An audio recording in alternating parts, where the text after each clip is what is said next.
نحمده ونصلي على رسوله الكريم اما بعد فاعوذ بالله من الشيطان الرجيم بسم الله الرحمن الرحيم رب اشرح لي صدري ويسر لي امري واحلل عقدة من لساني يفقهوا قولي وان كذبوك اور اگر وہ جھٹلائیں آپ کو فَقُلْ لِي عَمَلِي وَلَكُمْ عَمَلُكُمْ تو آپ کہہ دیجئے کہ میرے لیے میرا عمل ہے اور تمہارے لیے تمہارا عمل.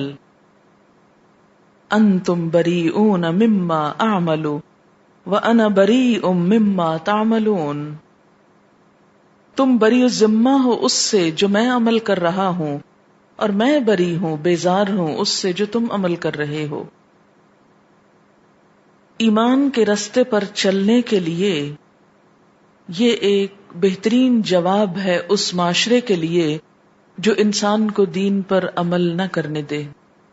نبی صلی اللہ علیہ وسلم کی سچویشن کو اپنے ذہن میں رکھیں کہ جب آپ لوگوں کو دین کی طرف بلا رہے تھے، لوگ مخالفت کر رہے تھے، آپ کی بات سننا نہ چاہتے تھے، تو آپ نے یہ نہیں دیکھا کہ میجورٹی کیا کر رہی ہے اور کیا کہہ رہی ہے اور کس طرف کو جا رہی ہے، تو مجھے بھی اسی طرف چل پڑنا چاہیے. کیونکہ آج ہماری سب سے بڑی مشکل کیا ہے کہ ہم میجورٹی کے دین پر ہیں. اتنے زیادہ لوگ یہ کام کر رہے ہیں تو ہم بھی پیچھے چل پڑیں. تو پھر بات تو وہیں آ گئی نا، عقل اور شعور استعمال نہیں کیا اپنا، حقیقی نفع نقصان نہیں دیکھا. ہم کیا کرتے ہیں؟ چلو تم ادھر کو، ہوا ہو جدھر کی. وہی پہنو جو سب پہنتے ہیں. یہ نہ دیکھو کہ وہ دین کے تقاضے پورے کرتا ہے کہ نہیں. ویسے ہی رہو جیسے سب رہتے ہیں، خواہ وہ اللہ کی نافرمانی میں جی رہے ہیں یا فرما برداری میں جی رہے ہیں. انداز، طور طریقے، سلیقے سب کچھ کس کے مطابق ہے؟ لوگوں کے دین کے مطابق. ایک مومن کی یہ شان نہیں ہو سکتی کہ وہ لوگوں کی مرضی کے مطابق جیے. اسے جینا ہے اپنے رب کی مرضی کے مطابق، اور اس کے لیے ضروری ہے کہ وہ ایک واضح فیصلہ کرے کہ اسے کون سی لائن اختیار کرنی، کس رستے پہ چلنا ہے. اگر آپ مشرق کی طرف جانا چاہتے ہیں اور رستہ آپ نے مغرب کا لے لیا ہے تو آپ مشرق کو نہیں پہنچ سکتے. آپ کو اس طرف پیٹھ کرنی ہوگی جب آپ دوسری طرف چل سکتے. دنیا کے طریقوں کو، رسموں کو خیر باد کہنا ہوگا، سلام کرنا ہوگا، ان سے منہ موڑنا ہوگا، پھر آپ اپنے رب کی طرف جا سکیں گے. یہ دو کشتیوں میں اکٹھے پاؤں نہیں رکھ سکتے، دو کو برابر میں راضی نہیں کر سکتے. اور اگر لوگ جھٹلائیں، نہ مانیں، ساتھ نہ دیں، اپریشیٹ نہ کریں، وَإِن كَذَّبُوكَ تو ان کو کرنے دیں، وہ اپنا کام کریں. آپ کیا کہیں؟ فَقُلْ آپ کہیے، لی عملی میرے لیے میرا کام ہے، میرا عمل ہے، مجھے اپنا رستہ اختیار کرنا ہے، مجھے اپنی آزادی کو استعمال کرنا ہے. لوگوں کی مرضی پہ جینا تو غلامی ہے لوگوں کی. فَقُلْ لِي عَمَلِي وَلَكُمْ عَمَلُكُمْ اور تمہارے لیے تمہارا عمل ہے، تم اپنا کام کرو. انتم بریئون تم بری الذمہ ہو، کس سے؟ مما اعمل اس سے جو میں کر رہا ہوں. تمہارا حساب نہیں ہوگا، تم سے نہیں پوچھا جائے گا جو میرے اعمال ہیں ان کے بارے میں. وَأَنَا بَرِيءٌ اور میں بھی بری ہوں، مجھ سے بھی نہیں پوچھا جائے گا. مما تعملون اس چیز کے بارے میں جو تم عمل کر رہے ہو. تم اپنے طریقے پہ چلنا چاہتے تو چلو، مجھے میرے طریقے پہ چلنے دو.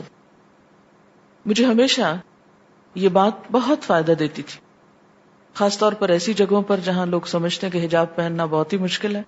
میں ہمیشہ یہ سوچتی تھی کہ اگر ان کو ننگے ہونے کا حق ہے تو مجھے ڈھکنے کا حق کیوں نہیں؟ مجھے کس بات کی جھجک ہے؟ یہ اپنے دل کی مرضی مانتے ہوئے شرمندہ نہیں میں خالق کے کائنات کی مرضی مان کے شرمندہ کیوں ہوں؟ مجھے نہیں ہونا شرمندہ. مجھے جس چیز کو میں حق سمجھتی ہوں، جس چیز کو میں سچا کہتی ہوں، اپنے رب کا حکم کہتی ہوں، اس کو ماننے میں پھر مجھے کسی کی پرواہ نہیں ہونی چاہیے. پرواہ کرنا ہی تو شرک میں شامل ہو جاتا ہے. شریک کر لیا نا ان کو. ڈر اللہ کا ہونا چاہیے، اس سے بھی ڈر رہے ہیں. تو یہ اللہ کے ڈر میں ان کو شریک کر لیا ہم نے. معبودوں کی کئی قسمیں ہوتی ہیں نا، لیکن عموماً ہم شعور سے کام نہیں لیتے، سوچتے نہیں، آنکھیں بند کر کے دنیا کی تقلید کر رہے ہیں، پیروی کر رہے ہیں. جدھر کو لوگ دوڑ رہے ہیں ہم بھی پیچھے دوڑ رہے ہیں. ہمیں نہیں معلوم وہ کہاں جا کے گریں گے. ہم تیار ہیں گرنے کو وہیں جہاں انہوں نے گرنا ہے. کبھی رک کے نہیں سوچتے.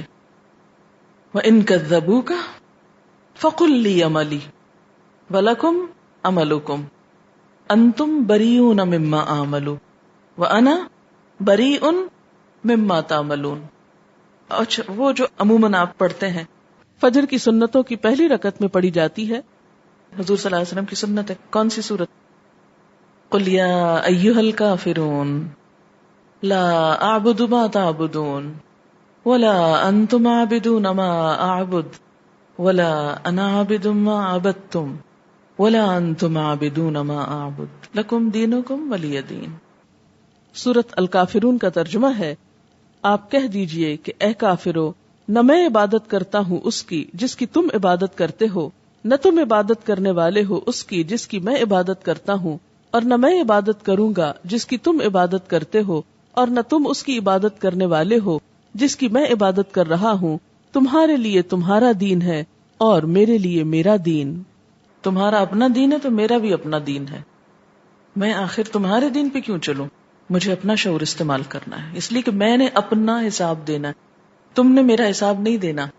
وَمِنْهُمْ مَن يَسْتَمِعُونَ إِلَيْكَ، اور ان میں سے بعض ایسے ہیں جو آپ کی باتیں بہت غور سے سنتے ہیں. آتے ہیں، سنتے ہیں، لیکن سننے کے باوجود اس طرح واپس جاتے ہیں گویا کچھ نہ سنا ہو. دیکھنے میں یوں لگتا ہے جیسے بہت توجہ سے سن رہے ہیں. یستمع الی کا کیا مطلب ہوتا ہے؟ زیادہ غور سے سننا. پریٹینڈ اس طرح کرتے ہیں جیسے ان سے بڑھ کر غور و فکر کرنے والا کوئی ہے نہیں، لیکن عمل میں رتی برابر فرق نہیں. اسی لیے اللہ تعالیٰ فرماتے افانت تسمع الصم، کیا بھلا تم بہروں کو سناؤ گے؟ ولو کانوا لا یعقلون، اگر وہ عقل بھی نہ رکھتے ہوں. ایک بہرا اوپر سے عقل بھی کوئی نہیں، کیونکہ جو بہرا عقل رکھتا ہو وہ اشاروں سے بھی سمجھ جاتا ہے نا. باڈی لینگویج کافی ہوتی ہے اس کے لیے. اس کو اگر آواز نہیں سنتی اشارہ ہی کافی ہے، کیونکہ عقل جو ہے. لیکن جس شخص کے پاس عقل بھی نہ ہو اور سننے کی صلاحیت بھی نہ ہو، وہ خواہ کتنا بھی غور و فکر کا مظاہرہ کر رہا ہو، کچھ فائدہ نہیں. ایسے لوگوں کو سننے اور سمجھنے دونوں کی صلاحیت سے فارغ سمجھا گیا. افانت تسمع الصم ولو كانوا لا يعقلون، یہ کن لوگوں پہ تبصرہ ہے؟ جو سن کے نہ سنو جیسے کام کریں، نہ سننے والوں جیسے ہوں. وَمِنْهُمْ مَن يَنظُرُ إِلَيْكَ، اور ان میں سے بعض تمہاری طرف دیکھتے ہیں، دیکھتے رہتے ہیں. افانت تہدی العمی، کیا بھلا تم رہنمائی کرو گے، دکھاؤ گے اندھوں کو؟ ولو کانوا لا یبصرون، خواہ انہیں کچھ نہ سوچتا ہو. یبصرون بصارت سے، تو بصارت کے ساتھ بصیرت سے بھی محروم ہیں، نہ دیکھ سکتے ہیں نہ سمجھ سکتے. اگر کوئی شخص دیکھ نہ سکتا ہو لیکن اس کا دماغ حاضر ہو تو وہ بہت کچھ سمجھ جاتا ہے. لیکن اگر کوئی شخص دیکھنے کی صلاحیت سے محروم ہے اور ساتھ ہی سمجھنے کی بھی، تو آپ اس کو راہ نہیں دکھا سکتے، آپ اس کی رہنمائی نہیں کر سکتے. یعنی یہ کتاب، یہ قرآن پھر اس کے لیے رہنمائی کا ذریعہ نہیں. ان اللہ لا یظلم الناس شیئا، بے شک اللہ لوگوں پر کچھ بھی ظلم نہیں کرتا. ولکن الناس انفسهم یظلمون، لیکن لوگ اپنی جانوں پہ ظلم کرتے ہیں، اللہ لوگوں پہ ظلم نہیں کرتا. یہ کس بات کا جواب ہے؟ کہ لوگ کہتے ہیں اللہ ہی نہیں چاہتا کہ ہم کو ہدایت ملے، ہماری قسمت میں ہدایت لکھی ہی نہیں. کیوں نہیں لکھی؟ کیا اللہ نے یہ کتاب تمہارے لیے نہیں بھیجی؟ کیا اللہ نے تمہیں دیکھنے والا سننے والا نہیں بنایا؟ اس نے تو دونوں چیزیں دی. ہدایت کے لیے یہ دو ہی چیزیں تو ضروری ہوتی ہیں، انسان کا دل، دماغ، نگاہیں، کان کام کرتے ہوں، اور دوسرا یہ کہ وحی کے ذریعے جو علم آیا ہے اس تک اس کی رسائی ہو، اپروچ ہو. یہ دونوں چیزیں تو ساتھ ہیں. پھر کیا اب بھی اللہ کو الزام دو گے کہ وہ ہدایت نہیں دینا چاہتا؟ اس نے تو کسر نہیں چھوڑی، اس نے تو کوئی ظلم نہیں کیا. لوگ خود ہی خود پر ظلم کر رہے ہیں. اب بات یہ ہے نا کہ جس طرح اگر ایک ڈاکٹر کو یا ایک حکیم کو یہ معلوم ہو جائے کہ مریض علاج کرانے میں سنجیدہ نہیں اور میری ہدایات پر عمل نہیں کرتا، تو پھر وہ اسے اگنور کرنے لگتا ہے کہ میرا سر کیوں کھانے آ جاتے ہو جب نہ تم نے دوا کھانی نہ وقت کی پابندی کرنی. آپ میں سے جو ڈاکٹرز ہوں گے وہ ایسے پیشنٹس کا تصور کریں کہ جو صرف آ کر آپ کا وقت ضائع کریں اور خوب مشورے لیں اور اس کے بعد دوا نہ کھائیں، تو وہ کب تک ایسے لوگوں پہ اپنا وقت ضائع کرے گا؟ تو اللہ کے رسول صلی اللہ علیہ وسلم کو تسلی دی جا رہی ہے، آپ ان لوگوں کو نظر انداز کریں، اب ان پہ وقت ضائع نہ کریں. جس کے دل میں سچی طلب ہوگی، جسے اپنی بھلائی اور فلاح مقصود ہوگی، جسے دوا کی ضرورت ہوگی، وہ خود کوشش کرے گا. اب آپ نے اپنا فرض ادا کر دیا، آپ نے پہنچا دیا، آپ نے سمجھا دیا. اچھا، یہ جو اوپر کی دو آیتیں ہیں نا 43 اور 42، یہ ایک آخری وار ہے، جیسے کسی کو نشتر چبھویا جاتا ہے نا، یہ چبھتے وار ہیں کہ ہوش میں آؤ، کیا کر رہے ہو؟ اب بھی عمل نہ کرو گے؟ سب کچھ سن کے بھی بہرے رہو گے؟ سب کچھ دیکھ کے بھی، پڑھ کے بھی ویسے کہ تیسے رہو گے؟ کوئی تبدیلی اپنے اندر نہ لاؤ گے؟ وَيَوْمَ يَحْشُرُهُمْ، اور جس دن وہ ان کو اکٹھا کرے گا. اب آخرت کی بات کیوں؟ تاکہ لوگ آخرت کے احساس اور آخرت کی جواب دہی کے خوف سے اپنی اصلاح کریں.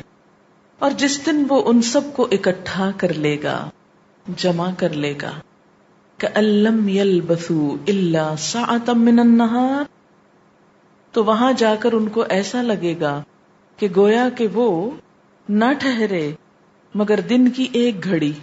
پوری زندگی یہ دنیا کی، قیامت کے دن کیا لگے گی؟ دن کی ایک گھڑی، صرف ایک پہر. ساعتن، ساعت گھنٹے کو عموماً کہتے ہیں، 1 آور.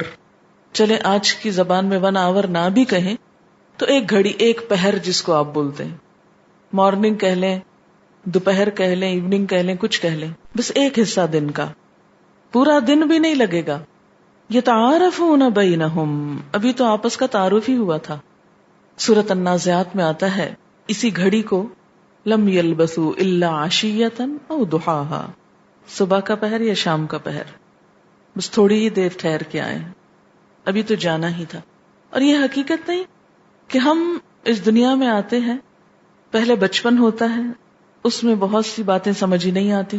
بائی دا ٹائم ہم سمجھنے کے قابل ہوتے ہیں، جوان ہوتے ہیں، شعور کی عمر کو پہنچتے ہیں، جب چیزوں کو کچھ سمجھنے لگتے ہیں تو پھر انسان بڑھاپے کی طرف چل پڑتا ہے، جوانی ڈھلنے لگتی ہے.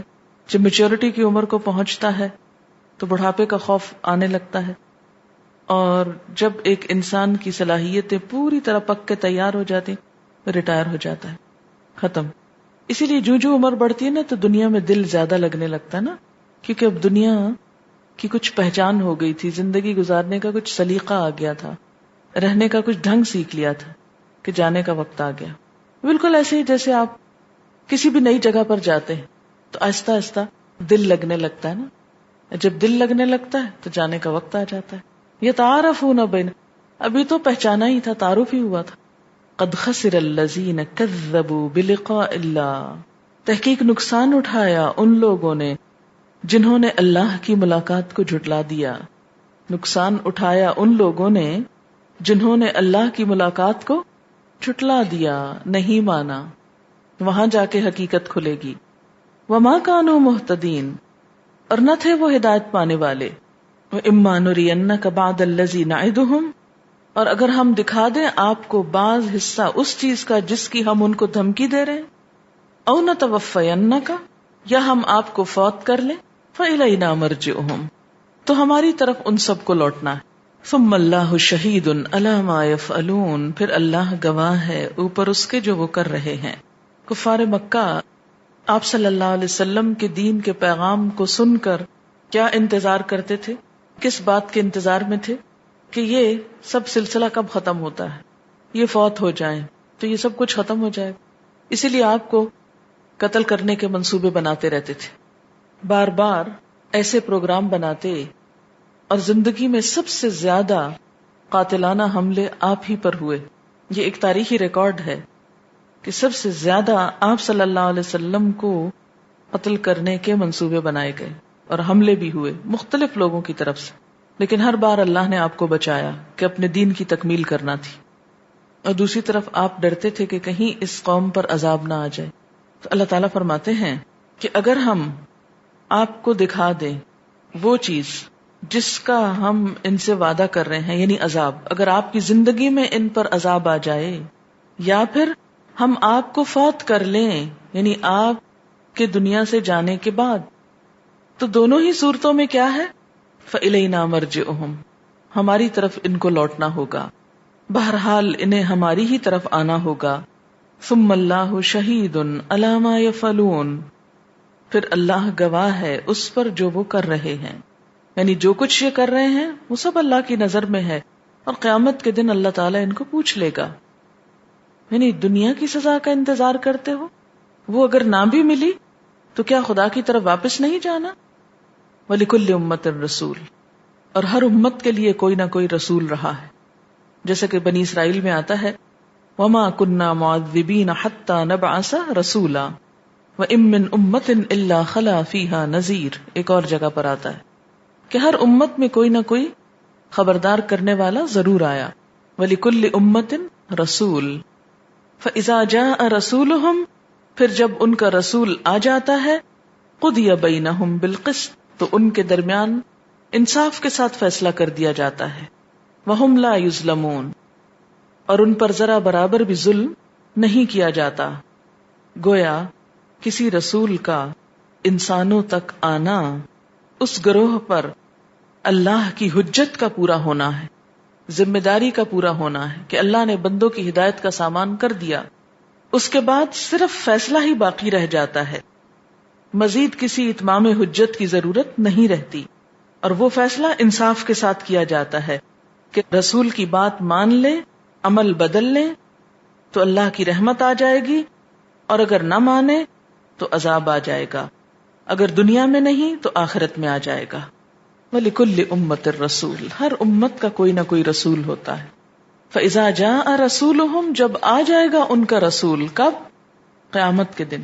قُضِيَ بَيْنَهُمْ، تو ان کا فیصلہ کیا جائے گا، یعنی ہر امت کا فیصلہ ان کے رسول کے آنے پر ہوگا، اس کے سامنے ہوگا، یعنی امت کا ایک سربراہ ہوگا ہر امت کا، اور اس امت کی جزا سزا کا فیصلہ اس سربراہ کے سامنے ہوگا۔ حدیث میں آتا ہے امت محمدیہ کا فیصلہ سب سے پہلے ہوگا۔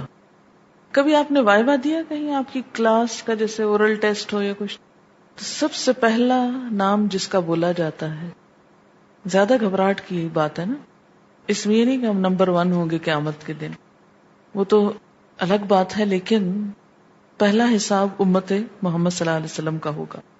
آپ صلی اللہ علیہ وسلم نے فرمایا ہم سب کے بعد آنے والے ہیں، لیکن قیامت کو سب سے آگے ہوں گے، اور تمام مخلوقات سے پہلے ہمارا فیصلہ کیا جائے گا۔ فَإِذَا جَاءَ رَسُولُهُمْ قُضِيَ بَيْنَهُمْ بِالْقِسْطِ وَهُمْ لَا يُظْلَمُونَ۔ آپ ذرا تھوڑی دیر کے لیے سوچیے کہ آپ صلی اللہ علیہ وسلم کھڑے ہوں اور اللہ تعالی ہم سب کا فیصلہ کر رہے ہوں۔ دنیا میں تو ہم یہ توقع رکھتے نا آپ ہماری شفاعت کریں گے، آپ ہم کو بچائیں گے، چھڑائیں گے، لیکن ہم اپنی بدعمالیوں سے کہیں آپ کو شرمندہ تو نہیں کریں گے؟ جیسے باپ کو یہ بتایا جائے یہ دیکھو یہ تمہارے بچے نے کیا کرتوت کیا۔ جب کبھی پیرنٹس ڈے ہوتا ہے یا پیرنٹ ٹیچر میٹنگ ہوتی ہے تو کیا جذبات ہوتے ہیں آپ کے؟ جب آپ کے بچوں کا رزلٹ آتا ہے اور آپ کو بلایا جاتا ہے کہ آئیے رزلٹ لے جائیے، تو اس وقت کیا کیفیت ہوتی؟ اچھا ہو تو بہت خوشی ہوتی ہے، اور اگر اچھا نہ ہو سخت شرمندگی ہوتی ہے. اور جو بچے ہوں اپنے پیرنٹس کو شرمندگی دینے والے، وہ کتنے ناخلف ہوتے ہیں. کیا ہم کو اس بات سے کچھ بھی خیال نہیں آتا کہ حضور صلی اللہ علیہ وسلم کے سامنے جب ہم اپنے حساب کے لیے جائیں گے تو ہمارے پاس کیسے اعمال ہیں کہ جن کو دیکھ کر آپ خوش ہوں کہ میری امت میں ایسے اچھے اچھے لوگ تھے، اتنے بڑے بڑے کارنامے کیے، میرے مشن کو لے کر اتنی قربانیاں کی، میرے بعد میرے طریقے پر اتنے چلے. اگر ہمیں آپ کی سنت، آپ کے طریقے اور ان سے محبت ہی نہیں تو کاہے کی محبت ہے پھر آپ سے؟ کس چیز کی محبت ہے؟ ہم نے محبت کا مطلب سمجھ رکھا ہے زبانی دعوے، نعرے اور کر کے کچھ نہ دکھانا. آپ صلی اللہ علیہ وسلم نے فرمایا من احب سنتی فقد احبنی، جس نے میری سنت سے محبت کی اس نے مجھ سے محبت کی. ومن احبنی، اور جس نے مجھ سے محبت کی، کان معی فی الجنہ، وہ جنت میں میرے ساتھ ہوگا. تو آپ کی محبت دراصل کیا محبت ہے؟ آپ کی سنت، آپ کے طریقے سے محبت ہے. طریقے اگر ہمارے اس کے خلاف ہوں اور زبان پہ دعوے ہوں تو زبان اور عمل کا فرق تو منافقت کہلاتا ہے نا. اور پھر ایک اور جگہ پر آتا ہے کل امتی یدخلون الجنت الا من ابا، میری ساری امت جنت میں داخل ہوگی سوائے اس کے جس نے انکار کیا. قیل ومن ابا، پوچھا گیا انکار کون کرتا ہے؟ آپ نے فرمایا من اسانی فقد ابا، جس نے میری نافرمانی کی اس نے گویا میرا انکار کیا. تو آپ کے حکم کی پیروی نہ کرنا، آپ کے طریقے پر نہ چلنا، یہی تو آپ کا انکار ہے کہ ہم نہیں مانتے آپ بھی کوئی چیز ہے. آپ کون ہوتے ہیں؟ ہم تو وہ کریں گے جو ہم کو پسند آتا ہے. ہمیں آپ کا طریقہ نہیں، آپ کے علاوہ دوسروں کے طریقے پسند ہیں. آپ نے دیکھا ہوگا کہ جو شخص جس سے محبت کرتا ہے اس کا سٹائل، اس کی بہت سی چیزوں کو انکانشیسلی کاپی کرنے لگتا ہے. بچوں کو آپ نے دیکھا ہوگا جو کارٹونز ان کو پسند ہوتے ہیں پھر ان کی باتیں انہی کے ڈائلاگ میں ہونے لگتی ہیں، انہی کے سٹائل میں ہونے لگتی. لیکن عجیب بات ہے کہ ہمیں اللہ کے رسول صلی اللہ علیہ وسلم سے محبت ہے لیکن آپ کی باتوں، آپ کے طریقوں، آپ کے کاموں سے کوئی نہیں. علامہ اقبال کے وہ شعر جو فارسی میں ہیں، جو اسی موضوع سے متعلق ہیں، وہ میں پڑھوں گی اور اس کا ترجمہ بھی دہراؤں گی. تو غنی از ہر دو عالم من فقیر، روز محشر عذرہائے من پذیر. گر تمی خواہی کہ حسابم ناگزیر، از نگاہ مصطفیٰ پنہا بگیر. اے مولا کریم، تو دو عالم سے بے پرواہ ہے اور میں ایک لاچار انسان ہوں. میری درخواست ہے کہ روز محشر میرے قصوروں کا عذر ضرور سننا. اے رب العزت، اگر روز قیامت میرا حساب لینا ناگزیر ہو تو میری درخواست ہے کہ یہ حساب آپ صلی اللہ علیہ وسلم کی نگاہوں کے سامنے نہ ہو، کیونکہ میں آپ کا سامنا نہ کر سکوں گا. یہ بالکل ایسے نا جیسے آپ اپنی دوست کے سامنے شرمندہ نہیں ہونا چاہتے. مثلا کسی شخص سے آپ بہت محبت کرتے ہو تو آپ کبھی نہیں چاہیں گے کہ اس کے سامنے آپ کا کوئی عیب کھلے. مثلا آپ کبھی نہیں چاہیں گے کہ آپ کی ماں آپ کی سہیلی کے سامنے آپ کو ڈانٹے. کبھی آپ اپنے بچوں کو ان کے دوستوں کے سامنے کچھ کہہ دیں تو کیا کہتے؟ اس کے سامنے کیوں کہا تھا، ویسے جتنا چاہے کہہ دیتے، اس کے سامنے نہ کہتے. کیونکہ انسان جس سے محبت کرتا ہے اس کی نگاہوں میں بڑا رہنا چاہتا ہے. اللہ کے رسول صلی اللہ علیہ وسلم سے ہماری محبت کیسی محبت ہے کہ ہم ان کاموں کو چھوڑ نہیں سکتے جن کی وجہ سے آپ کے سامنے بھی شرمندہ ہونا پڑے. جب آپ کے سامنے ہمارے عمل کی پٹاری کھولی جائے تو آپ حیران ہو جائیں گے کہ اچھا اتنا خوبصورت دین چھوڑ کے آیا تھا اور عمل یہ کر کے لائے. عمل کیا کرتے اس کو دیکھا ہی نہیں تھا. کتنی کتابیں پڑھی ہیں حدیث کی ہم نے، کیا جانتے ہیں آپ کی سیرت، آپ کی شخصیت کے بارے میں کتنا کچھ معلوم ہے. آئیڈیلی کوئی اور ہیں تو ان کے بارے میں جاننے کی کیا ضرورت ہے. وَيَقُولُونَ مَتَىٰ هَٰذَا الْوَعْدُ، اور وہ کہتے ہیں یہ وعدہ کب پورا ہوگا، یہ دھمکی کب پوری ہوگی. کون سی دھمکی؟ کہ عذاب آ جائے گا. ان کنتم صادقین، اگر تم سچے ہو. قل، آپ کہہ دیجئے، لا املک لنفسی ضرا ولا نفعا، کہ میں تو اپنی جان کے لیے بھی کسی نفع نقصان کا مالک نہیں ہوں. میں تمہیں کہاں سے بتاؤں کہ کب عذاب آئے گا. میرا فیصلہ یا میرا اختیار تو میری اپنی ذات کے بارے میں بھی نہیں، الا ماشاء اللہ، مگر جو اللہ چاہے. تو فائدہ اور نقصان ہر انسان کا سمیت انبیاء کے کس کے ہاتھ میں ہے؟ اللہ کے ہاتھ میں. لکل امت اجل، ہر امت کے لیے ایک وقت مقرر ہے. اذا جاء اجلہم، جب ان کا مقرر وقت آ جاتا ہے، فلا یستأخرون ساعۃ ولا یستقدمون، تو گھڑی بھر کی تقدیم و تاخیر نہیں ہوتی. یعنی ہر امت کے کام کرنے کا ایک خاص وقت مقرر ہے، مثلا 100 سال، 200 سال، 500 سال. اور جب وہ مدت پوری ہو جاتی ہے تو پھر نہ وہ بڑھائی جاتی ہے اور نہ ہی پوری ہونے سے پہلے ختم کی جاتی ہے، پوری کی پوری دی جاتی، جیسے ہر انسان کے ساتھ ہو رہا ہے. ایک ہے انسانوں کی مدت عمل اور ایک ہے قوموں کی مدت عمل. جیسے ہر انسان کا ایک خاص وقت ہے کہ یہ 20 سال جیے گا یا 40 جیے گا، ایسے ہی قوموں کا بھی ایک وقت مقرر ہے. اور جب کسی کا مقرر وقت آ جاتا ہے تو پھر مزید مہلت ختم ہو جاتی. کسی کی غلطی پر اللہ تعالی اس مہلت میں کمی نہیں کرتا اور کسی کی مہلت کے ختم ہونے پر اس میں اضافہ نہیں ہوتا. قل ارأیتم، کہہ دیجئے کیا غور کیا تم نے، ان اتاکم عذابہ بیاتا او نہارا، کہ اگر آئے تمہارے پاس اس کا عذاب رات کے وقت یا دن کے وقت، ماذا یستعجل منہ المجرمون، تو کس چیز کی جلدی مچا رہے ہیں اس سے مجرم. یعنی عذاب تو ایک قابل نفرت چیز ہے، اس کے مانگنے میں جلدی کیوں کر رہے ہیں. یہ کس قدر غیر سنجیدگی کی بات ہے کہ مانگتے بھی ہیں تو عذاب مانگتے ہیں. اثم اذا ما وقع آمنتم بہ، کیا پھر جب وہ واقع ہو گیا تو تم ایمان لاؤ گے. الآن، کیا اب ایمان لاتے ہو. وقد کنتم بہ تستعجلون، حالانکہ تحقیق تم اسی کی جلدی مچا رہے تھے. ثم قیل للذین ظلموا، پھر کہہ دیا جائے گا ان لوگوں کے لیے جنہوں نے ظلم کیا، ذوقوا عذاب الخلد، چکھو ہمیشگی کا عذاب. کیونکہ دنیا میں جب کسی مجرم قوم پہ عذاب آتا ہے تو پھر اس کے بعد ہمیشہ کا عذاب ان پہ طاری ہو جاتا ہے، پھر اس عذاب میں کمی نہیں ہو سکتی. اسی لیے عذاب الخلد اس کی کنٹینویشن ہے. هل تجزون الا بما کنتم تکسبون، کیا تم جزا دیے جا رہے ہو سوائے اس کے جو تم عمل کرتے رہے ہو، یا نہیں تم کو جزا دی جا رہی مگر اسی چیز کی جو تم نے خود کمائی کی تھی. اللہ نے ظلم نہیں کیا.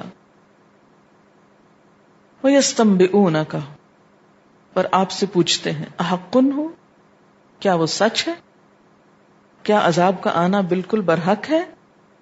قل، آپ کہہ دیجئے، ای ہاں، وربی، قسم ہے میرے رب کی، انہ لحق، بے شک وہ سچ ہے. یہ کس کی طرف اشارہ ہے؟ قیامت کی طرف. احق ہوا یعنی قیامت آنا لازم ہے، یقینی ہے. ہاں بالکل یقینی ہے.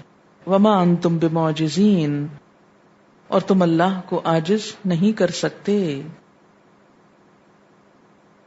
یا حق ہوا سے مراد آپ صلی اللہ علیہ وسلم کا پیغام کہ جو کچھ آپ دے رہے ہیں یہ بالکل سچ ہے. ہاں یہ بالکل سچ ہے، اور اس میں اللہ کی طرف بلانا بھی تھا، قیامت کا احساس دلانا بھی تھا، سب کچھ مراد ہے. وآخر دعوانا ان الحمد للہ رب العالمین. سبحانک اللہم وبحمدک نشہد ان لا الہ الا انت نستغفرک ونتوب الیک. السلام علیکم ورحمۃ اللہ وبرکاتہ.